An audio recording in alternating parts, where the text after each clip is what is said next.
Bonjour à tous, ceci est juste une nouvelle vidéo. J'espère que vous allez bien, cette grosse chaleur et que derrière vous surveillez vos parents, vos grands-parents, vos petits-enfants, vos personnes qui sont une santé un peu fragile. Enfin bref, voilà. Moi je fais un petit peu le tour de toutes ces personnes-là, surveillez bien parce que ces temps-ci c'est un peu compliqué pour eux et pour nous aussi. Voilà, donc alors chose promise, chose due, enfin j'espère que je vais respecter toutes les promesses que j'ai balancées. Alors, on va faire aujourd'hui une vidéo tuto où on va balayer enfin certains sujets de Captain Tsubasa Dream Team, bien évidemment. Donc, on va d'abord parler un peu des nouvelles du jeu parce que j'en ai sauté pas mal durant ma dernière vidéo analyse et il y en a certaines sur lesquelles on peut prêter certaines attentions. Donc, on va y revenir, on va balayer assez vite comme d'habitude. Ensuite, on va traiter les sujets suivants. Alors, on va parler du marquage défensif, on va parler du chance maker, on va parler du master catch, et enfin on va parler du VAR et le petit bonus, on va parler du mode league. Le mode league qui a eu un certain changement qui fait que certaines équipes ont dû être pas mal modifiées. Voilà. Donc on va faire un petit tour de tout ça, je vais essayer de vous expliquer ça en détail, le plus en détail possible. Et donc n'hésitez pas à me dire dans les commentaires si ça vous va ou pas, et aussi quel sujet vous voulez que j'aborde dans une autre vidéo tuto. Voilà. Donc je pense que tout a été dit. Et on peut y aller. C'est parti.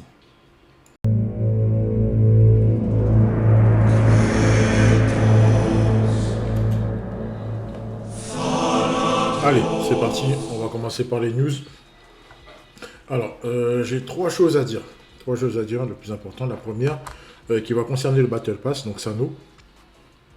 La première question, pourquoi Macarius n'a pas fait l'analyse de Mizuri Sano? Tout simplement parce que... Non, ne me corrigez pas sur le prénom de Sano, s'il vous plaît. Ça sert à rien. Je sais comment il s'appelle. C'est une très longue histoire. Peut-être que je vous la balancerai un jour, mais pas en analyse, c'est qu'en live. Donc il va falloir être là en live pour connaître cette histoire de Missouri. Alors, pourquoi ne pas avoir fait l'analyse de Sano? Parce qu'en fait, il vaut pas le coup. Ça vaut pas le coup pour moi, c'est une perte de temps de faire l'analyse d'un perso qui sera quasiment pas joué. Parce qu'au milieu de terrain, c'est blindé. C'est blindé, même niveau Jap, c'est blindé. Entre déjà Misaki, vous avez déjà 3 places de prise entre Misaki sur, Tsubasa sur, Sawada sur. Après, vous avez aussi le Mizugi bleu qui donne 5%, vous avez aussi le Roberto qui donne 4%, etc. Donc non, je ne vais pas perdre mon temps, ça sert à rien. Ça sert à rien de faire ça, donc voilà. Voilà, donc pas d'analyse de Sano. Deuxième chose très intéressante, c'est ceci. Alors, les techniques spéciales qui ont été ajustées, donc on a la volée sauter une 2, donc c'est le tir solo de Misaki qui se trouve sur le DC rouge. Pourquoi est-ce qu'on l'a ajusté? Bon, aussi parce que le Misaki, il peut être scellé. Il peut avoir son tir duo scellé, donc mettre un tir solo derrière, pourquoi pas. Pourquoi pas. Mais après, c'est à vous de faire le choix, savoir si vous voulez en mettre un en plus ou pas. C'est vous qui décidez. Après, vous avez aussi le flash Raju, vous avez des tirs meilleurs que ça, le flash Raju, autre chose. Voilà, vous avez plusieurs tirs qui sont un peu meilleurs que celui-là, mais celui-ci, à 550, c'est une bonne alternative. C'est une bonne alternative. Ensuite, deuxième TS ajusté, qui passe à 540, c'est la 1-2-3 de Shingo. Alors, la 1-2-3 de Shingo qui se trouve, que vous pouvez récupérer sur le Shingo vert, donc, qui se trouve sur ce portail-là. Donc oui, c'est un portail payant, hein, d'accord, hein. Oui, baleine, etc. Tout ce que vous voulez, c'est pas mon problème. D'accord. Donc il se trouve sur ce portail-là. Donc je vais vous le montrer tout de suite, ne vous inquiétez pas. Alors, le temps de le chercher. Et... le temps de chercher le Shingo. Ne vous inquiétez pas, ça prendra quelques secondes. Ceci est la magie de ne pas être en live. C'est celui-là. Non, je l'ai sauté. C'est un Shingo que j'ai pas. Bien évidemment. C'est celui-là. C'était un Shingo debuff. C'était un Shingo debuff qui était casse-pied. Qui était très casse-pied. Tu faisais 1-2 tirs. C'était à l'époque du Muller bleu.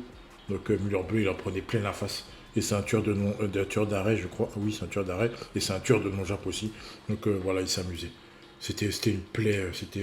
C'était un joueur gogol. C'était un joueur gogol, tu lui donnais le ballon, tu faisais une deux tirs, c'était fini. Voilà. Là, les grosses débuffs, il faisait très très mal.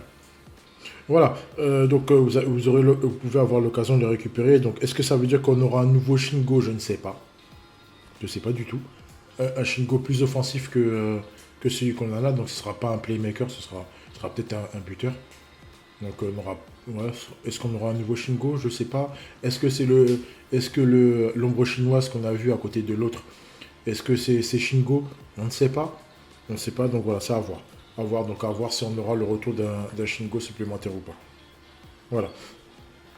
Donc voilà. Donc ça c'est pour la deuxième news et enfin la troisième. La troisième c'est ceci. C'est ceci. Alors, donc là, on arrive donc sur la dernière saison de la qualification pour le DC. Donc, si vous avez envie de vous qualifier par le biais du PVP, bon courage à vous. Bon courage à vous, voilà. Sachant que la première phase est terminée, donc là, ils vont attaquer les qualifications pour la deuxième phase avec les matchs et tout. Voilà. Donc, on va avoir aussi un remake des menus principaux, des menus de match, on va avoir des ajouts de scénarios, donc ça voudra dire ajout de nouvelles formations. On aura les marchés qui vont être ajustés, des joueurs R qui vont être ajustés aux médailles d'offres. Voilà. Bon, vous avez tout ça, hein, c'est marqué, tout ça c'est marqué, hein, je fais que relire. Je fais que relire, on aura de nouvelles formations, on aura de nouvelles TS qui vont être ajoutées au point transfert, des nouvelles TS qui vont être ajustées aussi. On va avoir aussi un ajustement des récompenses de Battle Pass. Alors, je vous avoue que ça fait peut-être 2-3 mois que j'ai pas pris le jeu Battle Pass parce qu'il valait pas le coup. Donc, depuis Overrun, j'ai pas touché. Donc, voilà, j'ai pas fait attention. J'ai pas fait attention si ça avait changé ou pas. Mais j'ai jeté un coup d'œil vite fait, il n'y avait rien d'extraordinaire. Après, on a les petits trucs d'habitude, ils disent qu'ils vont toucher à l'RNG, nanana, donc ils vont faire des trucs sans forcément nous le dire. Voilà. Donc, voilà, donc le tour des news est fait. Le tour des news est fait, on peut attaquer tout de suite le chapitre suivant.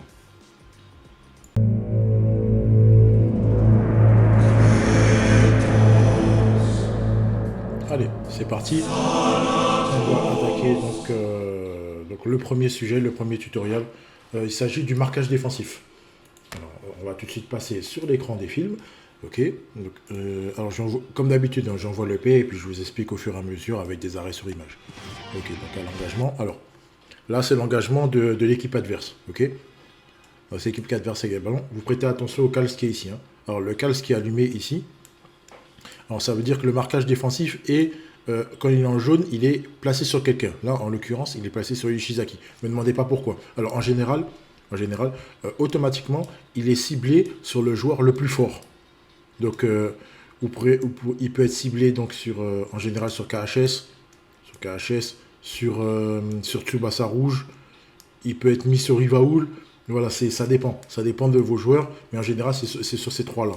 Si vous avez ces trois-là, c'est fortement possible qu'il soit sur ces trois-là. Voilà. Donc ça, c'est la partie défensive. Ça veut dire que là, vous êtes en défense. Quand vous êtes en attaque, vous ne voyez pas le marquage de calce, puisque la possibilité de changer le marquage de calce se fait que en mode défensif. Alors, un petit rappel de ce qu'est le marquage défensif. Le marquage défensif, ça veut dire que le joueur sélectionné, donc en l'occurrence là, Ishizaki, si Ishizaki fait un duel offensif contre, par exemple, là, le Roberto qui est ici, automatiquement, Kals, il va venir rejoindre le duel. Donc, il va venir en soutien. Voilà. C'est ça le marquage défensif. C'est tout simplement ça. Et quel que soit là où il est, il le fera. La seule condition qu'il ne pourra pas le faire, c'est que s'il est grisé. Si vous arrivez à le griser avant de faire un duel sur le perso sur lequel il est marqué, il n'aura pas de marquage défensif. C'est tout simplement ça. C'est la seule manière de pouvoir esquiver ce marquage-là, ou alors de tromper l'adversaire, par exemple en allant complètement à gauche. On va complètement à gauche et après vous repiquez sur un autre playmaker et là, boum, il n'aura pas le temps de le changer. Voilà. Il y a peut-être une seconde de décalage avant qu'il le change. Ensuite, vous avez le temps de réaction qui peut se définir entre une demi-seconde et une seconde en fonction de la personne. Voilà. Ensuite, vous avez aussi le décalage de co. Alors, le décalage de co, lorsque vous posez, vous allez voir ça tout de suite, hein. Lorsque vous posez le... Regardez, moi, je vais vous montrer, ça va être plus simple. Regardez. Donc, la case, hop, stop. Alors, regardez. Là, j'ai enlevé, là, j'ai appuyé sur case. Donc là, alors normalement, ça devrait se faire. Voilà. Ah. Alors, juste avant, je vais revenir avant.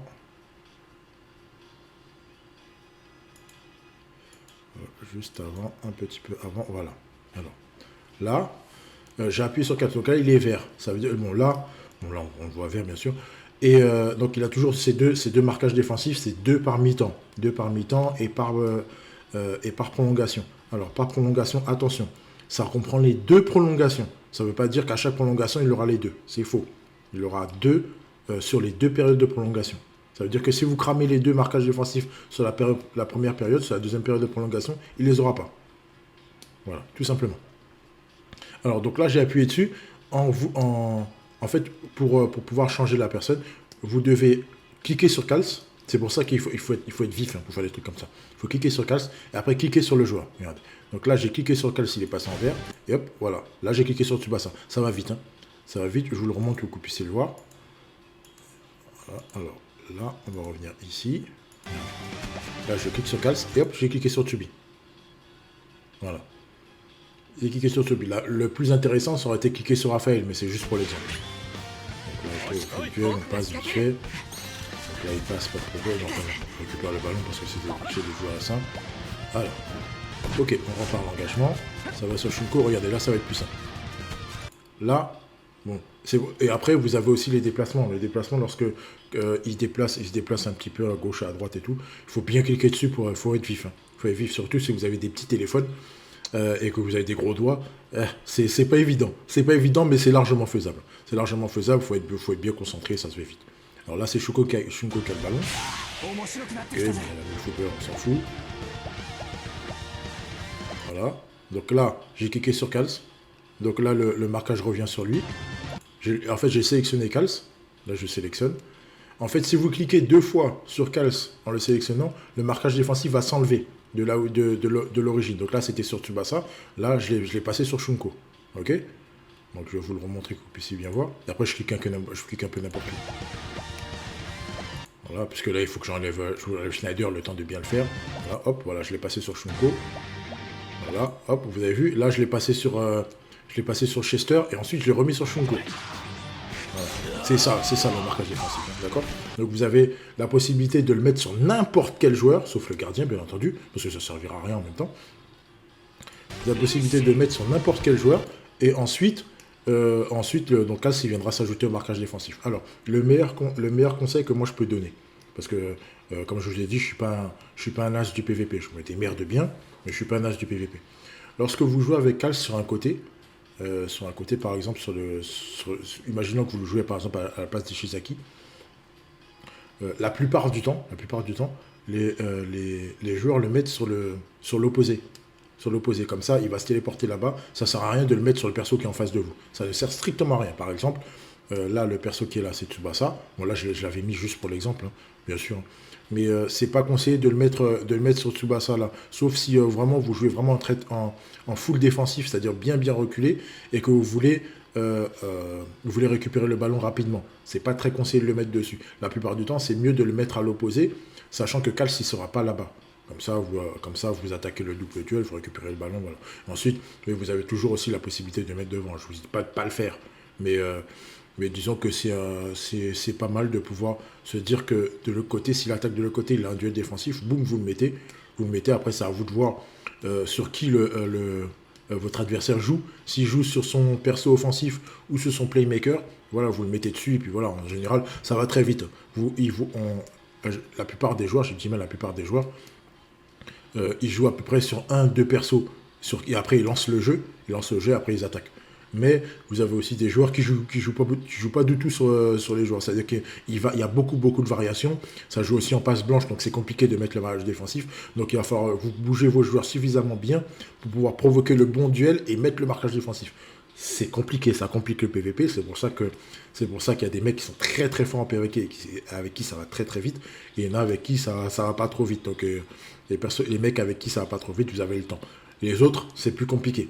Donc de toute façon, ça se voit tout de suite. Dès que vous voyez que le mec commence à faire une 2, 3 passes blanches au-dessus de vos joueurs, qu'il a une team anti-auto-inter, vous savez à quoi vous attendre. Les mecs, ils vont quasiment jouer en full blanche, en full passe blanche, donc ils vont sauter vos joueurs. Il va falloir bien vous préparer à faire le duel qu'il faut et le calce bien placé, et après vous avez tout gagné. Voilà. Voilà, donc après c'est à vous de voir, donc je remets la vidéo pendant que je parle. Donc après c'est à vous de voir comment vous allez gérer votre marquage défensif. N'oubliez pas que c'est 2 par mi-temps et 2 pour toutes les prolongations. D'accord? Donc c'est réinitialisé à la mi-temps et au début des prolongations. Pas au début de la première prolongation, mais pas de la deuxième. D'accord? Faites bien attention à ça. Gérez bien votre calce et puis comme ça vous avez un argument de poids pour gérer votre défense et pouvoir relancer. Ouais. Bonne chance à vous et on passe tout de suite au deuxième sujet.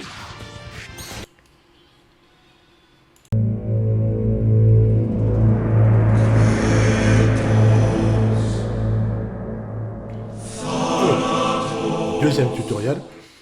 Alors c'est un sujet que j'avais déjà abordé lors de sa sortie, c'est le passif Fire Shoot de Schneider. Alors pourquoi j'en reparle? Parce que comme je vous ai dit lors de la précédente vidéo, enfin pour deux choses. Déjà, je vous ai dit lors de la précédente vidéo, pardon, on va y arriver.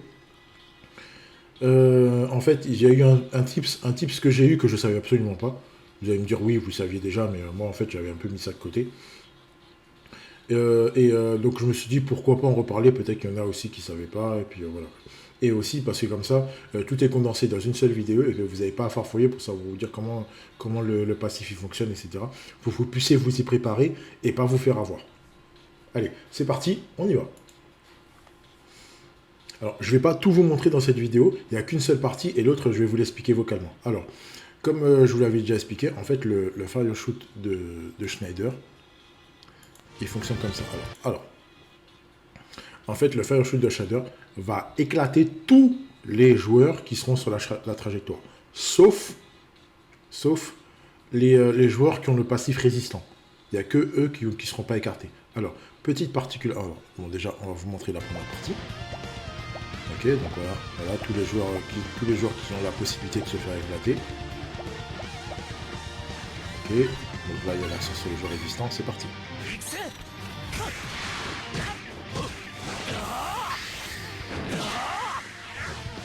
Éclater. Éclater. Stop. Alors, attends. On va passer éclater. Voilà. Ok. Est-ce que vous avez compris? On va recommencer. Alors, ici. Alors, on a eu Chester éclaté. On a eu Santana éclaté, Tsubasa éclaté. Après, ça arrivait directement sur Ishizaki qui l'a dévié. Alors, bon, ça, c'est un coup des Rangers. D'accord? Je vais vous montrer la deuxième particularité du tir de Schneider. Parce qu'il a 3 particularités. Ça, c'est la première. Je vous explique tout de suite après. On va du plus simple au plus compliqué, je vous rassure. Stop. Alors, hop, voilà. Alors, deuxième particularité. Chaque joueur éclaté perdra 20% de la stam du tir. Je sais plus combien il a, mais il perdra 20% de la stam du tir de Schneider lorsqu'il sera éclaté. Voilà. Et en plus, il subira un impact de 10%, je crois. Bon, c'est pas énorme. Au début, je me disais c'est super cheaté, mais en fait, c'est pas énorme. C'est pas énorme. Si jamais le gardien récupère, les mecs ils vont récupérer assez vite. Donc ça, il n'y a pas de souci là-dessus. Donc, alors, premier, ils écartent tous les joueurs et ils se font éclater en fait. Donc ils seront projetés par le tir. D'accord? Donc ensuite, alors là, ça va toucher Santana. Ça va toucher. Et là, directement, ça va arriver sur Ishizaki. Alors j'ai fait exprès de le mettre le niveau 99 parce que le niveau 1 il passait pas. Parce que là il a tous ses passifs activés. Alors sachant que il a le passif, lui il a le passif résistant. Donc il l'aurait pas éclaté. Bon là c'est un coup dérangé, mais s'il l'aurait pas dévié, il l'aurait touché quand même. D'accord? C'est les seuls joueurs qui ne seront pas éclatés par le tir de Schneider. C'est les persos qui ont résistant. Alors voilà. Donc ça vous permet de vous dire que même s'ils font le tir, les mecs sont de loin, ils vont pas se faire éclater. Il y aura quand même la diminution de l'intensité de tir par rapport au gardien. Ok? Donc, ensuite, Alors là, donc j'ai dit 1, j'ai dit 2. Alors, troisième particularité. Regardez. Voilà. Là, après, c'est pas évident. C'est pas évident, mais ça a son importance. Alors, ici. Non, c'est pas ici, c'est là. Voilà. Alors, là, vous allez me dire, bon, là, on parle, je mets l'accent sur la barre RNG. Alors là, vous allez me dire, oui, mais Bactyrus, 100% face à un interflottant, c'est tout à fait normal. Oui, sauf que quel que soit ce qui va arriver en face, là, c'est le premier joueur. Donc, on va remettre le duel pour que vous puissiez bien voir. Regardez, Raphaël, là, c'est le premier joueur.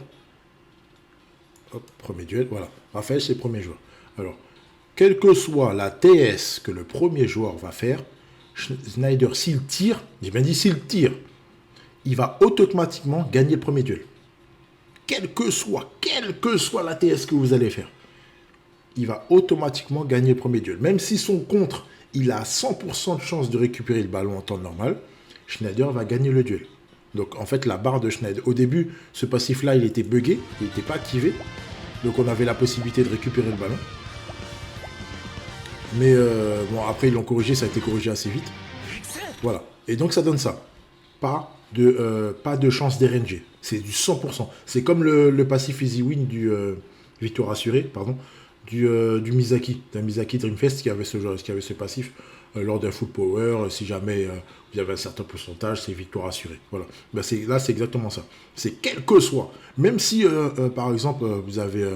allez, on va mettre un tout petit Schneider sans passif, sans leader skill, rien du tout, tout pourri, tout nul, face à un super contreur qui n'a pas résistant. Même s'il a résistant, de toute façon, ça ne changera rien. Il va automatiquement gagner le duel. Automatiquement. Alors, deuxième paramètre, qu'il fasse. Alors, en général lorsqu'un joueur en face tire et le joueur adverse fait tacle,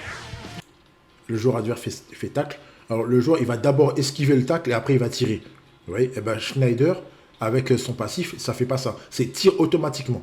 C'est pour ça que le paramètre intéressant, c'est que lorsque vous allez... le premier perso est un résistant, c'est compliqué. C'est compliqué pour votre Schneider si votre premier adversaire, c'est un résistant. Ça veut dire qu'il va falloir l'esquiver et tirer après. Dernière particularité de Schneider. Imaginons, je vous donne un exemple simple. Imaginons, je vous donne un exemple simple, on revient au duel. Le premier joueur, on va dire que c'est, je sais pas, c'est Bluno. C'est Bluno, allez, Shizaki. Le Shizaki, comme ça, c'est plus simple pour vous. Le Shizaki qui est résistant. Et le deuxième, on va dire que c'est Kals. Tiens, voilà, c'est Kals qui arrive en renfort. Alors, pour faire simple, là, le but, ça va être d'esquiver Bluno et tirer après. Alors, sachant que, comme je vous ai dit, le premier joueur sur lequel Schneider tire va automatiquement gagner le duel, même s'il y a un double duel. Ça veut dire quoi? Par exemple, là, imaginons que regardez, bon, là, il a fait le duel. Là, le duel est fait. Imaginons qu'à la place du tir, je dribble. Donc, il va dribbler et le mec en face, il fait interception pour être sûr de choper au cas où il tire. Bon, ça ne servira à rien vu que le passif de Schneider, comme je vous ai expliqué, même s'il fait tacle, avec le résistant, il va quand même toucher le ballon. Donc là, il ne va pas esquiver le tacle pour pouvoir cogner. Il va cogner direct et avec le passif résistant, il va toucher le ballon. Voilà. C'est la seule façon de pouvoir contrer le tir de Schneider. La deuxième, c'est qu'il tire direct et que le deuxième contre. Et si le deuxième contre a plus de chances de contrer le ballon, il va le contrer. Donc là, la barre RNG va fonctionner de manière normale. Il n'y aura pas de victoire assurée. D'accord? C'est compliqué. Il va falloir que vous enregistrez ça correctement. Mais en résumé, si vous tirez en premier, le premier joueur sera soufflé.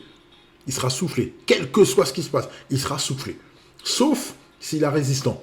Le mec résistant va toucher le ballon, mais le ballon, il va quand même passer. Victoire assurée. Ça, c'est simple. Ensuite, le deuxième joueur qui va affronter le tir, s'il est en duel, il peut contrer le ballon. Donc là, c'est à vous de voir comment vous allez fonctionner pour pouvoir contrer le Schneider. Tout en sachant que le mec en face saura comment ça se passe. Ok? Donc, là, j'ai plus qu'à vous souhaiter bonne chance. À vous souhaiter bonne chance à savoir comment vous allez gérer, le tir de Schneider, parce qu'il est très très intéressant. Très intéressant, c'est monstrueux. Ce qu'ils ont fait avec ce jour-là, c'est tout simplement monstrueux. Donc voilà. Voilà, donc j'ai plus qu'à vous souhaiter bonne chance. Bon courage, je sais que c'est assez complexe, il y a beaucoup à dire sur ce tir-là. Mais c'est tout à fait faisable. Hein. Vous avez largement la chance, les chances, avec ce que je viens de vous dire, de pouvoir manipuler Schneider de manière correcte. Voilà. Donc le tuto sur le fire shoot est terminé. On peut passer au suivant.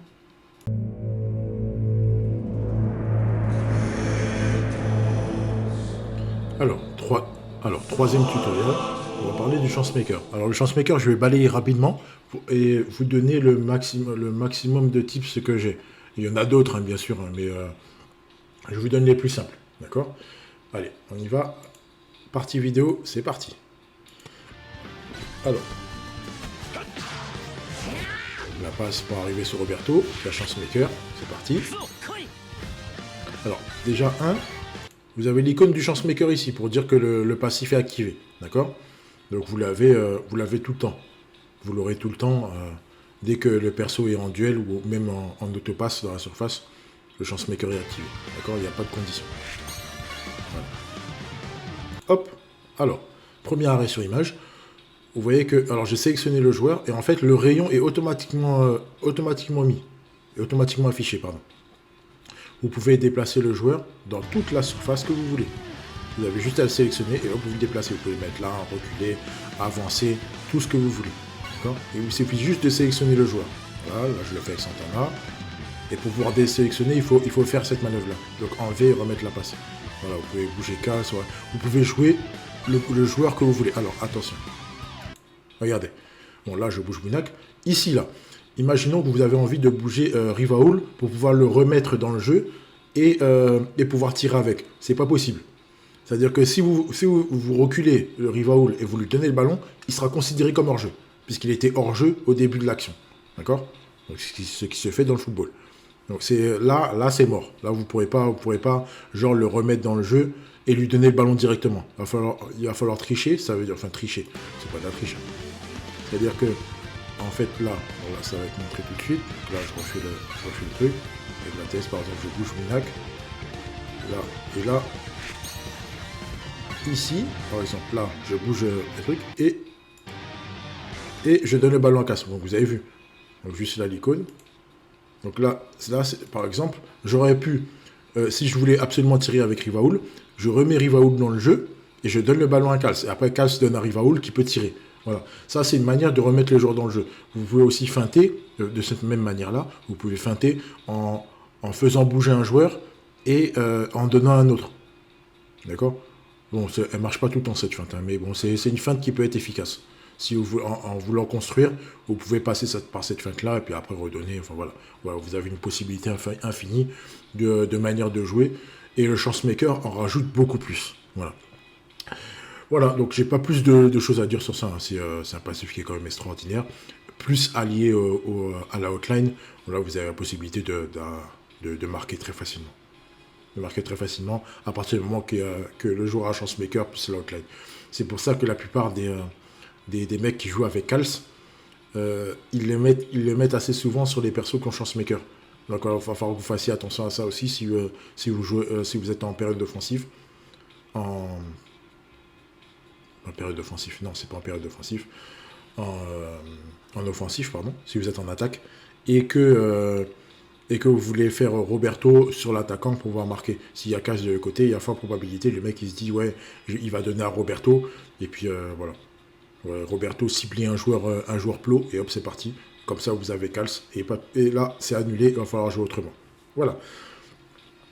C'est tout ce qu'il y a à dire sur le chance-maker. Bonne chance à vous pour ce passif qui est extraordinaire. Et on va passer au tuto suivant.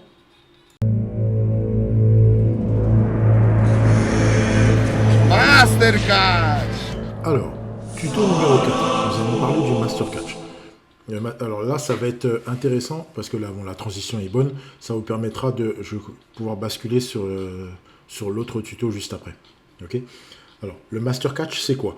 Alors, c'est marqué, peut effectuer fermement un arrêt, même si l'arrêt doit être évalué en un clin d'œil. Alors, c'est très mal expliqué. Mais en gros, ils sont en train de vous dire que, même si, puisque lorsque l'arrêt est évalué en un clin d'œil, le gardien, dans la vie réelle, il le chope pas, il la claquette. Il claquette le ballon. Oh, il fait une claquette, c'est extraordinaire parce qu'il a eu des réflexes de fou. Et bien, en fait, dans le jeu, la claquette sera remplacée par un arrêt ferme. Voilà, c'est ça le master catch. Il n'y aura pas de claquette. Soit c'est but, soit c'est un arrêt. C'est ça. Voilà, c'est tout simplement ça le master catch. Alors, il va falloir que vous fassiez attention à... alors, le master catch, les gardiens qui ont un master catch, font des master catch, d'accord? Bon, c'est bête ce que je suis en train de vous expliquer, mais je vous assure que ça a son importance. En fait, si vous voulez, pour faire simple, un gardien qui a son master catch active un passif pour pouvoir arrêter le ballon. C'est pas de la c'est de la probabilité, mais c'est un passif pour pouvoir arrêter le ballon, même s'il est en dessous. D'accord? Alors, par contre, ça, c'est pas un master catch. Ça, ce n'est pas un master catch. D'accord? Ça, c'est en fait, ça a été modifié par Club il y a pas longtemps. Donc, tout le monde s'en est aperçu. Donc, il y a eu les ballons qui passaient à 3%. J'ai l'image de quelqu'un en tête. Je vais pas donner son nom. Même s'il fait beaucoup de buzz, mais je vais pas donner son nom. Mais voilà. En gros, ça, en fait, vous avez des passes qui passent à 3%. En fait, les arrêts maintenant, en fait, la barre de RNG passe du côté du gardien, non, c'est pas la plupart, c'est, en fait, il balançait une claquette. Là, c'est autre chose. Là, il a la possibilité de l'arrêter. Ça veut dire que ça, c'est pas un master catch. Ça, c'est pas un master catch, même si on dit master catch, mais c'est pas un master catch. C'est la probabilité qui fait que le gardien arrête le ballon. Tout simplement. Parce qu'avant, c'était soit ça rentrait, soit c'était claquette, ou poteau, etc. Mais ça, c'est poteau, c'est dans une autre probabilité, d'accord? C'est dans la probabilité du tir, ça n'a rien à voir avec le gardien lui-même. Même le poteau écrasé, c'est la même chose. Ok? Voilà. Donc, en gros, c'est ça. Là, c'est pas un passif, parce que le Müller-Verne n'a pas de master catch. Là, c'est une question de probabilité. Ok? Et ça a son importance pour le tuto d'après. Donc, c'est pour ça que je pointe aussi l'arrêt sur le master catch. Donc, pour résumer, on va faire simple. Pardon. Donc, le master catch, c'est un passif qui permet au gardien de ne pas faire de claquettes, de remplacer les claquettes par un arrêt. Tout simplement. Et c'est un passif du gardien. Et l'arrêt que je vous ai montré tout à l'heure, c'est de la probabilité. Tout simplement. Voilà. Donc, maintenant, on peut passer au tuto suivant. Et j'espère que j'ai été assez clair.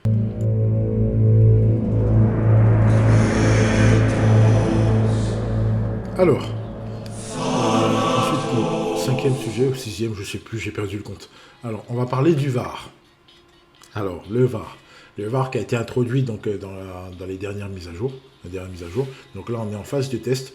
Actuellement, à l'heure où je pose cette vidéo-là, on est dans la phase de test de la VAR de la deuxième partie. Donc, il y a deux systèmes de VAR qui ont été mis en place. Donc là, je vais vous montrer d'abord le premier et ensuite le deuxième. Alors, avant de vous montrer tout ça, il faut que je vous explique dans quel cas le VAR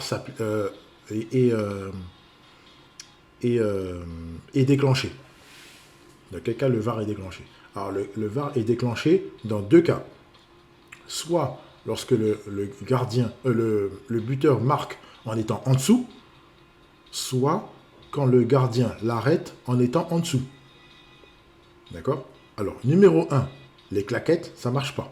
Numéro 2, les master catch, ça ne marche pas. Dites-moi tout ce que vous voulez. J'ai vu les tests, j'ai regardé beaucoup de trucs. D'accord? Les claquettes, ça ne marche pas. Les master catch, ça ne marche pas. Alors, je vous avoue que les claquettes, j'ai un petit doute. Mais pour moi, ça ne fonctionne pas. De ce que j'ai vu, ça ne fonctionne pas. La VAR est activée vraiment quand il y a un arrêt et quand quand la probabilité est en dessous et que ça rentre ou que ça rentre pas, la VAR est activée. Voilà. Donc maintenant, ça c'est rentré. Dernière indication. Quand il y a master catch, je dis bien quand il y a master catch, la VAR n'est pas activée. C'est que quand l'arrêt, dans le tuto précédent, je vous ai montré l'image de Müller, le Müller qui a arrêté le tir en étant en dessous, là la VAR s'active. Ok? Il faut bien que vous fassiez la différence. Parce qu'il peut y avoir des cas, par exemple avec Zino ou avec Genzo, donc les deux gardiens actuels qui sont en vogue, où vous faites un master catch et la VAR s'active pas. Et après vous refaites un master catch et la VAR s'active. Donc vous vous dites, ah ouais, mais qu'est-ce que c'est que ce bordel? C'est bugué, c'est mal fait. Non, c'est pas mal fait. Ça veut dire en gros que là, sur l'arrêt où le VAR s'est déclenché, je dis les deux, la VAR, le VAR, mais bon, c'est pas grave. On s'est tous compris.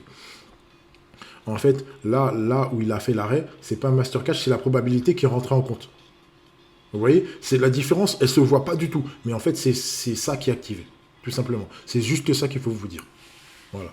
Donc, maintenant que ça c'est enregistré, on peut passer à la démonstration. Alors, là, je vais vous montrer le premier système de VAR qui a été mis en place. Voilà. Donc, là, j'ai pas l'action en tête, hein, mais j'ai juste ça. Alors, là, vous avez deux cartes. Vous avez deux cartes. Donc, le truc, c'est que vous avez l'attaquant, et vous avez le gardien. L'attaquant qui a marqué ou qui n'a pas marqué, et le gardien qui a fait, qui a fait l'arrêt qu'il n'aurait pas dû faire, ou qui a pris le but qu'il n'aurait pas dû prendre. Voilà. Donc, en gros, alors je vais vous montrer toute l'action. Alors là, on est côté spectateur. Hein. On est côté spectateur. Voilà. Alors là, donc le mec de Division 0 a choisi. D'ailleurs, merci à tous les deux. Merci à tous les deux, Shinji et Cause, parce que, voilà, merci. Pour les besoins de la démonstration, vous avez été super. Donc là, Shinji, il a choisi KHS. Ok? Voilà. Et là, en fait, le joueur en face, pour pouvoir remporter le VAR, pour pouvoir remporter le mini-jeu, doit choisir la même carte que l'adversaire. S'il choisit la même carte, il gagne. À ce moment-là, il n'y a pas but. S'il ne choisit pas la même carte que l'autre, il perd. Et à ce moment-là, il y a but. Tout simplement. Voilà. Il n'y a pas plus clair que ça. Donc là, ce jeu-là, en fait, il faudra choisir. Il y a deux cartes. Il va falloir que le mec en face choisisse la même carte que vous pour pouvoir gagner. Voilà. Et si vous voulez pas qu'il gagne, il ne faut pas qu'il choisisse la même carte que vous. Tout simplement. Voilà. Il n'y a pas plus simple que ça. Et là, le résultat, voilà, il a choisi la même carte. Et donc, pas de but. Et c'est corner. Voilà. Et donc, en fait, là, on ne perd pas tout à fait le ballon. Le ballon va en corner et puis l'action continue. Tout simplement. Voilà. Donc, voilà, la première partie de la VAR est terminée. On passe tout de suite à la deuxième. Alors, deuxième partie de la VAR. C'est parti. On passe en mode vidéo et je vous montre tout ça.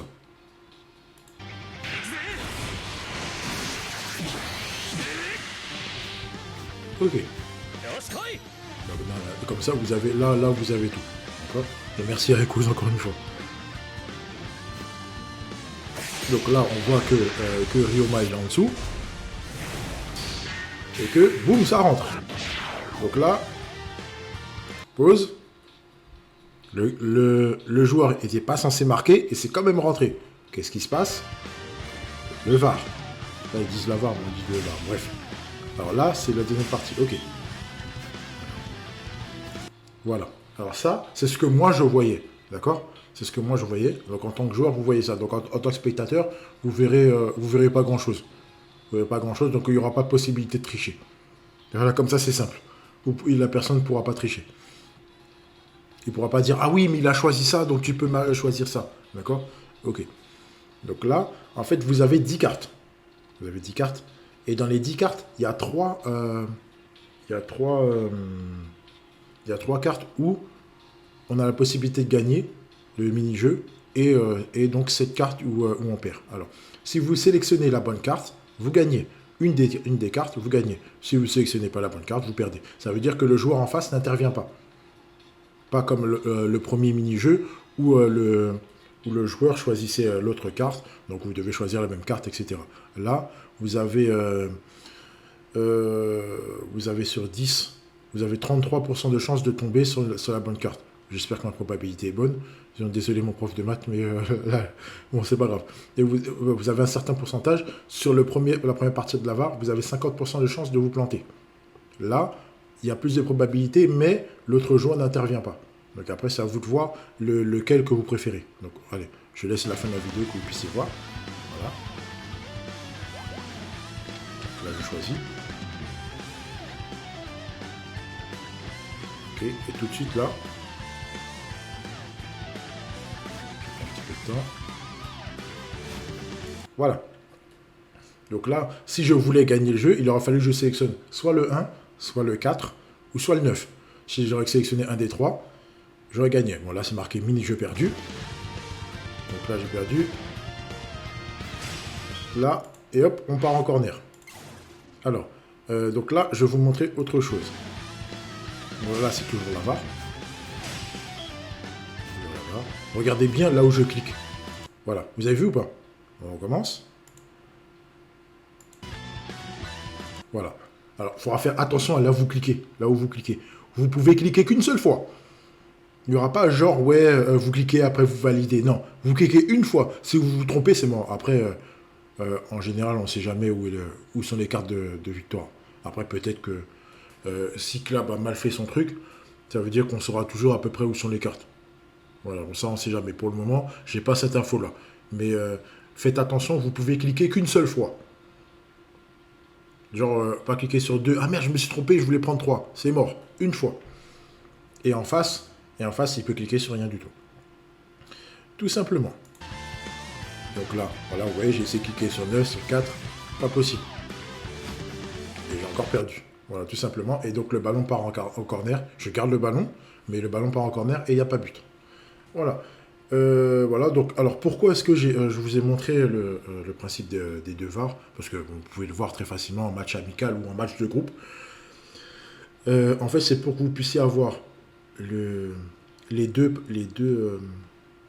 parties, enfin les deux systèmes, l'un en face de l'autre, vous puissiez comparer et faire votre meilleur choix. Alors, je vous avoue que je préfère, moi, la V2. Je préfère la V1, je ne suis pas spécialement fan. Je préfère la V2. C'est juste une question de préférence. D'accord? Je peux pas vous expliquer pourquoi, mais je préfère le V2. Je préfère le V2 plutôt que le V1. Après, ne prenez pas le même choix que moi, bien sûr. C'est comme vous voulez. Je vous oblige à rien du tout, vous inquiétez pas. Je ne fais pas ça pour vous influencer. D'accord? Ça, vous pouvez être sûr, parce que je suis très mauvais là-dessus. Mais voilà, comme ça, vous savez à quoi vous attendre.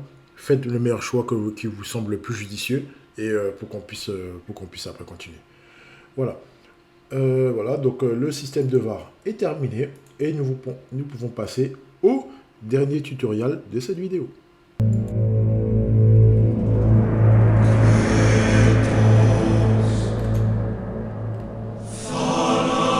Allez, dernier tutoriel de cette vidéo, on va parler du mode ligue. Alors, avant de vous donner le tips à faire, je vais vous expliquer pourquoi. Alors le mode ligue, comme il y a une mise à jour qui a été faite il n'y a pas très longtemps, qui a augmenté, en fait qui a ajouté sur les joueurs, je prends n'importe quelle team, hein, par exemple la team que j'utilise pour l'event, en fait sur les joueurs a été ajouté les leader skills. Donc ça veut dire que les joueurs sur le terrain sont plus puissants. Donc ça veut dire aussi que la puissance globale a augmenté. Donc elle est passée de 3 millions à 7 millions, 6 millions, etc. etc. D'accord? Donc ça veut dire également aussi que les debuffs se verront beaucoup plus facilement. Parce que les debuffs en général, elles tournent à 4 millions 1, quelque chose. Ok? Voilà. Alors, en quoi ça joue sur le mode ligue? Vous savez que le mode ligue, pour avoir un pourcentage de 50% par rapport à la team adverse, vous devez avoir une différence de 500 000 points. D'accord? Avec donc cette mise à jour-là, la puissance de l'équipe est augmentée. Donc si la puissance de l'équipe est augmentée, ça veut dire que par exemple, les teams en général tournaient à 1 million 1, 1 million 2, 1 million, voire 1 million 3 pour les plus grosses. Là, les plus grosses, elles sont à 1 million 8. Donc ça change beaucoup de choses. Donc, là, je vais vous expliquer comment baisser votre team au maximum, baisser la puissance globale de votre team au maximum, pour pouvoir continuer à être compétitif. D'accord? Alors, là, voilà, donc là on est sur le mode ligue, je suis à 20%. Ok? Donc après, c'est normal, on est à 1500. Alors, sachant que là, je ne l'ai pas actuellement, mais ma team ligue, avec la mise à jour, est passée à 1,8 million. Donc je me suis dit comment j'allais faire, ça va être compliqué, etc. Donc j'ai réfléchi, j'ai fait beaucoup de tests jusqu'à ce que je trouve la bonne méthode. Alors, la bonne méthode, c'est quoi? En fait, il va falloir que vous retirez les joueurs sur lesquels... parce que vous pouvez faire des changements à la mi-temps. Donc, il va falloir que vous basiez sur votre deuxième mi-temps sur le potentiel maximal. Ça veut dire quoi? Bon, c'est très très mal dit. Mais en gros, vous devez maximiser vos chances en deuxième mi-temps. Et la première mi-temps, essayez de marquer un maximum, même si ça va être un peu, ça peut être un peu compliqué. Mais surtout, ne pas prendre de but. Surtout. Voilà. Alors, bref, ça c'est le gros résumé. Maintenant, comment faire? Baisser la puissance de la team, en fait. Vous devez aller chercher les joueurs coffres. Les joueurs coffres qui, avant, quand on les mettait sur le terrain, n'avaient pas les paramètres requis. Là, ils les ont. Les paramètres requis. Donc, les Yuga coffres, les Shizaki coffres qui n'avaient pas les paramètres, là, vous pouvez les mettre. D'accord? Deuxième tips, vous avez remarqué que ici, et ici, ils ne sont pas BB4. BB4, ça veut dire qu'ils n'ont pas les 4 médailles ID. D'accord? UP ou BB, c'est comme vous voulez. En fait, ils n'ont pas les 4 médailles ID. Mais pourtant, je suis au maximum. Là. D'accord? Donc, en fait, les médailles ID ne rentrent pas en compte dans le calcul des points. Ok? Voilà. Donc, ça veut dire quoi? Vous savez que lorsqu'on met 4 médailles ID sur un perso, on a une augmentation des paramètres. Ok? C'est la dernière médaille qui augmente tous les paramètres. Donc, pour faire simple, ne mettez pas de médaille ID sur les persos que vous avez. Vous avez très très certainement, pour ceux qui ont des bonnes box, des persos que vous avez explosé x4 et qui sont en attente de pouvoir être explosés sur un futur perso. D'accord? Vous en avez très certainement. Ne dis pas que vous en avez. Vous avez dit, je ne mets pas de médaille ID, on s'en fout, de toute façon je vais l'éclater. Voilà. Et ben, c'est à ça que ces persos-là vont servir. Pour pouvoir avoir une puissance la plus petite possible, pour pouvoir revenir à 50% de paramètres face à l'adversaire. Tout simplement. Dernier point, la formation, bien sûr, mettez une formation basique. Formation basique pour tout ça dans le but, bien sûr, de diminuer la puissance. Tout simplement. Voilà. Ensuite, après, si vous voulez être au maximum, donc c'est comme je vous ai expliqué dans l'autre tuto concernant le mode ligue, vous pouvez modifier votre formation. Bien sûr, vous ajoutez les leader skills, n'oubliez pas, bien sûr. Pouvoir tirer de loin, comme je vous ai montré dans le précédent vidéo. Donc voilà, donc vous pouvez rajouter les joueurs. Moi, ce que je fais là à la mi-temps, c'est que j'enlève Yuga, j'enlève Vulcan, et je rajoute Nita, je rajoute Sorimachi. Au milieu de terrain, je l'enlève lui, et je rajoute lui. Donc je lui ai mis un tir de feu, tir précis, voilà. Donc comme ça, il peut tacler avec les TS défensifs pour pouvoir récupérer le ballon directement. Voilà. J'ai maximisé les TS défensifs pour pouvoir récupérer rapidement et après cogner. Tout simplement. Voilà. Donc après, faites comme vous voulez. Hein, mais pour moi, c'est le plus gros tips à faire. C'est le plus gros tips. À partir du moment où vous avez fait ça, votre puissance, la puissance totale de l'équipe va baisser et vous serez plus tranquille.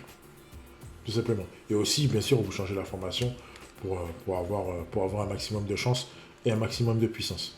En deuxième mi-temps, bien sûr. Voilà. Voilà. Donc, le tuto sur le mode league est terminé et nous pouvons passer à la conclusion de cette vidéo.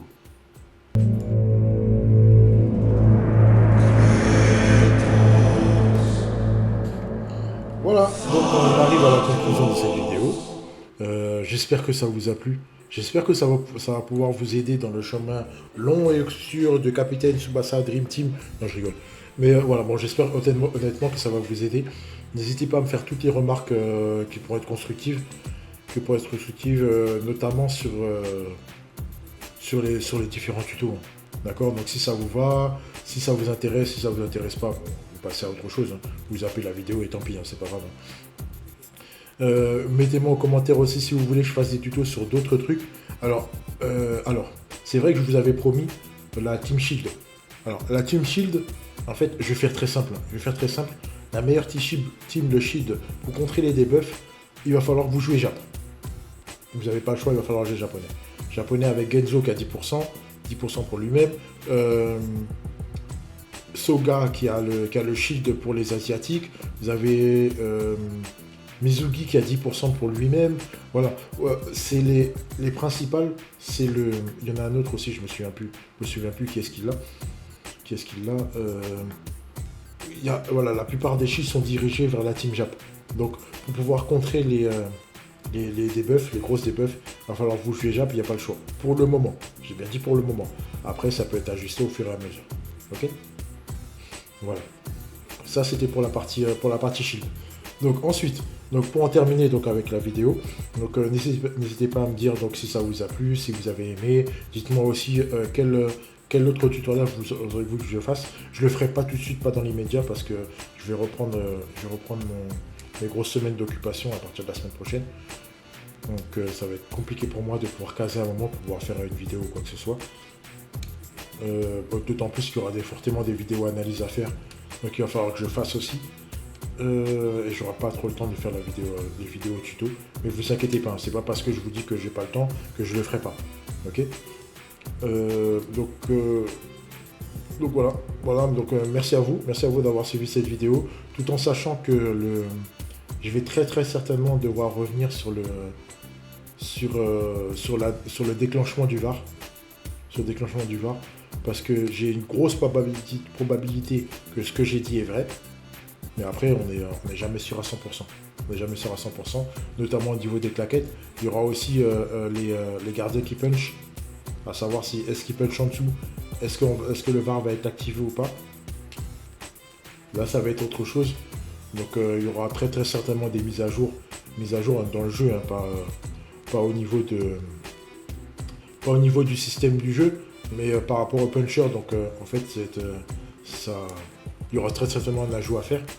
Donc je le ferai peut-être ou je le ferai peut-être pas, je sais pas encore. Moi je vous en parle comme ça vous savez, mais les punchers ça peut être quelque chose de totalement différent. Ça veut dire que la probabilité du punch peut faire que ça peut être la VAR, et on a aussi les punchs qui sont assimilés aux claquettes. Donc est-ce que ça va compter ou pas, on ne sait pas. Il va falloir voir. Tout ça, je ne sais pas comment ils vont nous balancer ça, mais disons qu'en gros, ça peut changer la donne. Et ça peut aussi orienter tout le monde vers les punchers pour pas avoir à activer la VAR. Tout simplement. Voilà. Donc vidéo terminée. J'ai plus qu'à vous souhaiter une bonne journée. Bon courage à tous pour la semaine à venir. La semaine qui est déjà quasiment terminée. Hein. On est en plein milieu de semaine. Il est jeudi. Je vous souhaite une bonne journée. Bon courage ceux qui travaillent demain, ceux qui travaillent le week-end. Faites attention à vous, hydratez-vous bien, prenez soin de vos proches qui sont fragiles, même qui ne sont pas fragiles. Voilà, passez une bonne journée et à bientôt. Et allez, ciao.